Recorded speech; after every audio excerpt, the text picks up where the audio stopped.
Sarawak mensasarkan untuk membina 20,000 unit rumah mampu milik khas untuk 10,000 setinggan di negeri itu, yang sebagai usaha mencapai status sifar setinggan Sarawak menjelang 2015.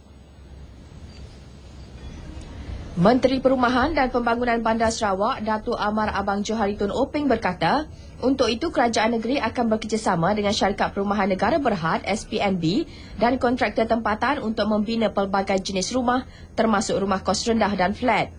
Beliau berkata demikian selepas merasmikan majlis penyerahan kunci kepada 18 pemilik rumah mesra rakyat RMR skim individu di Kampung Hunai Berkenu. Miri merupakan bahagian yang mempunyai setinggan terbanyak iaitu 4,000, diikuti Bintulu 3,000 dan Kuching 1,800 orang.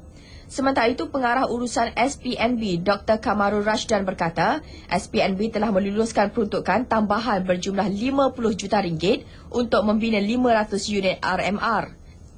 Kebanyakannya untuk projek penempatan semula bagi penduduk yang terlibat dalam projek Hidro Beguh di Padawan Kuching. Peruntukan itu adalah tambahan 28 juta ringgit di bawah rancangan Malaysia ke-9.